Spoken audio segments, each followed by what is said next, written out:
سلام الله عليكم متابعاتي، ان شاء الله تكونوا كامل ملاح وصحتكم لاباس. مرحبا بكم من جديد على قناتي مطبخ هاجر الشاويه. معايا نهجوره في محتوى جديد ووصفه جديده. واش راكم زينوناتي؟ طمنوني عليكم. غبت عليكم هذا الاسبوع، كما تعرفوا كنت بزاف مريضه والحمد لله تعافيت ورجعت لكم بالوصفات الناجحه والسهله. طلبتوا مني حبوباتي وصفه صابلي بريستيج اللي بارطاجيتو معكم، اللي خدمته هذا العيد وراهو داير حاله، وراح نبارطاجي معكم الفيديو جاي ان شاء الله لي فون ماكارون. راكم هبلتوني على غوسيت. اليوم حبوباتي راح نشارككم صابلي او شوكولا ناجح بكريمه الفراوله بنه، وراح نعطيكم سعر البيع لاصحاب المشاريع. ما تنسيش عزيزتي تخلي لي جيم وكومونتير جميل كيما انتيا، تشتركي في القناه وتفعلي الجرس ليصلك كل جديد. بارطاجي لي لا فيديو مع صحاباتك وحباباتك اللي تاعهم الفائده. نخليكم مع تتمه لا فيديو، تابعوها للأخير، مشاهدة ممتعة. نقولوا بسم الله حبيبة هجارة. نبدأ في الفيديو تاعنا لنهار اليوم. لا يطيب الكلام إلا بعد الصلاة والسلام على خير الأنام. اللهم صل وسلم وزد وبارك على سيدنا محمد. أول حاجة حبوباتي راح نخدموا لاباط صابلي اللي نعتمدها في كامل الطلبيات، تجي بزاف بنينة وبدون بيض. راح نخدم بها دو موديل، يعني هاد لاباط راح نقسمها على اثنين. راح نخدم بها صابلي بريستيج او شوكولا، ونخدم بها لي فون ماكارون. راح تشوفوا كيفاش نقسمها فاني وشوكولا.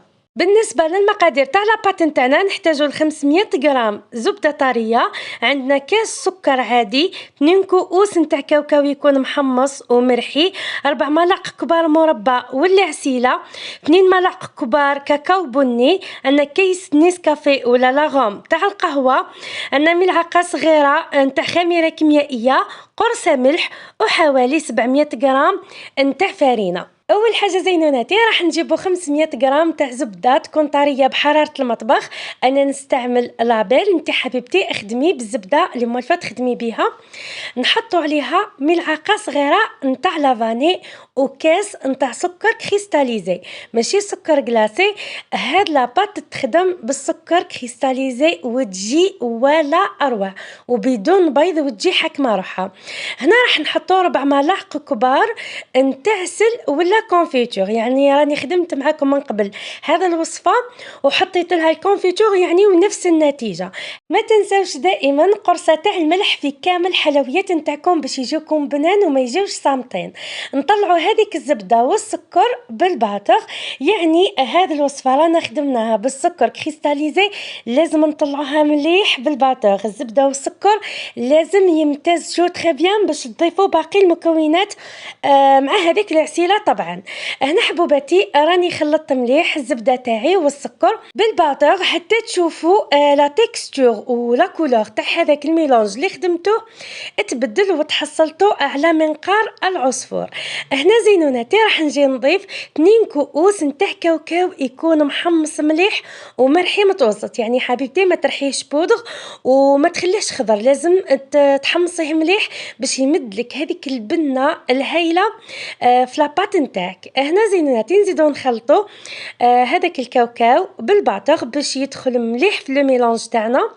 من بعد راح نجي نضيف الكاس الدوزيام. هنا حبيباتي اللي ما حبتش ديري الكاوكاو عادي جدا، تقدري حبيبتي في بلاصه الكاوكاو تضيفي لا نوا كوكو ولا اي حاجه حبيتيها من المكسرات. سينو اذا ما عندكش كامل مكسرات لمي لاباط نتاعك غير بالفرينه وحطي لها شويه من لاغوم نتاع القهوه، راح تجيك بنينه وهايله. هنا حبوباتي كما تشوفوا بما انه راح نقسم لاباط نتاعي اون دو فاني وشوكولا، في هذه المرحله راح نقسم لو ميلونج تاعي قبل ما نحط لاغوم تاع القهوه وقبل ما نحط الكاكاو. هنا حبوباتي راني قسمت الميلونج تاعي على 2. القسم الاول راح نحط له ملعقتين كبار نتاع كاكاو بني نوعيه تاعو تكون مليحه وشويه من لاغوم نتاع القهوه باش نخدم بها الصابلي تاع نهار اليوم. الكو تاعو شوكولا. دوزيام بارتي تاع هاد لو ميلونج راح نخدم به لي فون ماكارون. الفيديو الجاي ان شاء الله حبوباتي راح نكمل معكم الوصفه. هنا الزينات نتاعي بعد ما حطينا الكاكاو ولاغوم تاع القهوه طلعناهم مليح بالباتر، راح نجيو نلمو الخليط تاعنا كيما نلمو الصابلي العادي بحوالي 350 حتى ل 400 غرام نتاع فرينه. هنا زينه تاعي ما تعجنوش لاباط نتاعكم غير باصابع اليد، حطوا ملعقه صغيره نتاع خميره كيميائيه. ديروا في حسابكم بلي هاد لاباط فيها العسيله راح يضاعف الحجم نتاعها شويه في لو فور. هنا لميت لاباط نتاعي، لازم ما تنشفوهاش بزاف. كيما تعرفوا لاباط اللي فيها الكاكاو راهي تنشف ليه، خليها حبيبتي شويه طريه، خليها تروبوزي. هنا كيما تشوفوا عندي لاباط شوكولا والفاني، راح نخدم بالشوكولا بعد ما تكون ارتاحت مده ساعه ولا ساعتين. خليوها تروبوزي في الثلاجه تبرد مليح باش تجيكم عمليه التشكيل تاع لي صابلي تاعكم سهله. فتحت لاباط نتاعي فوق طابي سيليكون، تقدري تستعملي كيس بلاستيكي، وحطيت كيس بلاستيكي من الفوق. السمك نتاع لاباط نتاعكم ما لازمش تكون رقيقه بزاف، يعني تكون متوسطه باش الحبه نتاع الجاتو تاعكم ما تجيكمش رقيقه وتجيكم عاليه وهايله. هنا حبوباتي نطبعوا الحبات نتاعنا تاع لي صابلي كامل، تكونوا سخنتوا لو فور تاعكم على 180 درجه مده ربع ساعه مسبقا. هاد لاباط صدقوني ولا اروع بزاف بنينه، وانتم طيبوا فيه هذا الحلوه صدقوني الدار راح تعبق بريحه الكاكاو والكاوكاو بنه يشهيك قبل حبيبتي ما تخدميه وقبل ما تذوقيه. هنا فرشت السنيوه تاعي بالبابي كويسون، حطيت هذوك لي موتيف نتاع الصابلي حطيتهم في هذيك السنيوه، راح نخليوهم يطيبوا مده 10 دقائق من الاسفل فقط. خليهم قيس ما ينشفوا، يعني كلش راهو طايب. ولاباط نتاعنا ما فيهاش البيض، يعني جيست تنشف هذيك لاباط راح تخرجيهم، راح تبان لك لاباط مازالت ما طابتش. مي كي تبرد راح تحكم روحها، ما تشعليلهاش من الفوق باش ما تيبسش معاك، خليهم يبردوا تماما باش تقدري تحشيهم وتخدمي بيهم. وهنا حبوباتي راح نجيو نخدمو لا كريم وفريز اللي راح نحشيو بها لي صابلي تاعنا، تجي هايله بزاف بنينه. هذه الوصفه معتمده عندي، يعني وتقدري تغيري في ليغو كيما تحبي. هنا زينوناتي في ريسيبيون حطيت 125 غرام زبده طريه بحراره المطبخ، نطلعوها مليح بالباتر، يعني لازم يتغير لونها. من بعد راح نجيو نضيفوا عليها ربع كاس تاع الزيت. هذيك الزيت راح تحسن لكم من القوام نتاع لا كريم تاعكم، تجيكم ليس وتجيكم هايله وتشد روحها. هنا حبوباتي بعد ما طلعت هذيك الزبده والزيت راح نجي نضيف لا غوم نتاع الفراوله، راح تعطيكم لون وريحه وبنه هايله. كما تعرفوا الشوكولا تمشي مليح مع الفراز مع النعناع، يعني ليغو هذو كامل يمشيو تري بيان مع الشوكولا. يعني انا حبيت اليوم نغير لكم بعد ما شاركتكم لا كريم وكافي. هنا زينه تاعي بعد ما حطيت هذيك لا غوم نتاع الفراز طلعتها مليح بالباتر، راح نجي نضيف السكر غلاس. هنا بالنسبه لكميه السكر الناعم اللي نحتاجوها باش نتحصلوا على قوام مثالي حوالي 2 كؤوس نتاع سكر ناعم. تكوني حبيبتي غربلتيه باش تتحصلي على قوام كريمي وليس، يعني ما تجيكش لا كريم تاعك محببه. لا كولور راح تخرج تحفه، والكو تاع هاد لا كريم بزاف بزاف عجبني، ما تحسيش كامل بالكو تاع الزبده. اذا ما حبيتيش الزبده لابيل تقدري تخدمي باوبلين، راهي تعطيك نتيجه رائعه. نطلعوا مليح حبوباتي لا كريم تاعنا لازم تخدموها مليح بالباتر باش من بعد ما تهبط لكمش. ضيفوا السكر غير بشويه حتى تشوفوا القوام تماسك، وتحصلتي حبيبتي على منقار العصفور. بلا سباتول نحيو كامل هذاك الزائد نتاع السكر وتاع الكريمه اللي لصق لي في الحواف نتاع الغيسيبيون. نزيد نخلط غير شويه بالباتر، وهنا تكون لا كريم وفريز تاعي راهي واجده. راح نغطيها ببابي فيلم ونخليها فقط بحراره المطبخ. اذا كنت راح نخدم بها يعني في هذه اللحظه، اذا راح تخدمي بها حبيبتي نهار اخر خليها في الثلاجه، لكن قبل الاستعمال راح تجبديها قبل نص ساعه باش هذيك الزبده تطرى معاك وتخرج لك هاد لا كريم فاسيلمون من لابوش. هنا حبوباتي بعد ما بردوا لي صابلي تاعي ووجدت معايا لا كريم، راح نجي نحشي لي صابلي. هنا حبوباتي انا حطيت لا كريم وفريز نتاعي في لابوش باش تحشيو الصابلي تاعكم. باش حبيتو تقدري حبيبتي تستعملي في الوسط تحطي هذاك لو كولي نتاع الفريز نتاع فريور يجي روعه في النص نتاع الصابلي تاعك.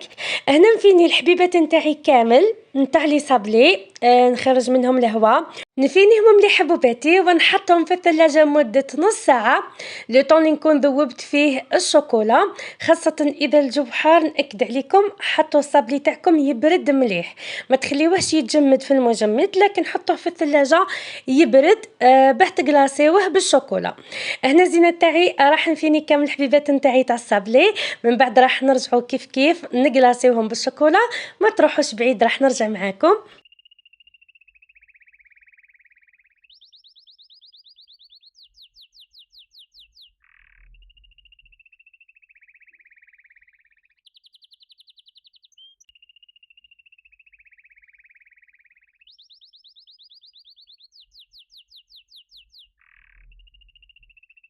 بالنسبة حبوباتي نوعية الشوكولا اللي نستعملها دائما في الحلويات وفي الطلبيات يعني القوام تاعها هايل والبخي تاعها ثاني روعة.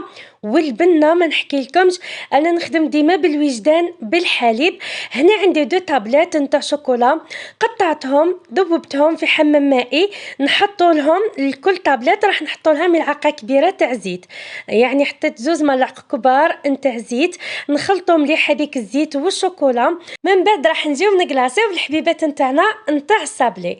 هنا حبوباتي خليو الغيسيبيون اللي ذوبتوا فيه الشوكولا خليوه فوق هذيك الكسره اللي فيها الماء سخون باش ما تبردش معاكم يعني وتغلاصيو الحبيبات نتاعكم كامل تاع الصابلي بكل سهوله. هنا راني فرشت بابي كويسون هذه اسهل عمليه تغلاصي بها لي صابلي تاعك احسن من هذيك لاغري. انا كنت نحط صابلي تاعي فوق هذيك الشبيكه لكن كي يبردوا لي صابلي تاعي راني نحيهم بصعوبه. من بعد راح يبقاو لي هذوك الحواف تاع الشوكولا نولي نقيهم ونرجع ليهم بالحبه. يعني هذه العمليه اسهل كي تحطي لي صابلي تاعك فوق بابي كويسون راح تنحيهم بكل سهوله والزائد كامل راح يقعد في هذاك البابي. نغلاصي حبوباتي الحبيبات نتاعي كامل تاع الصابلي.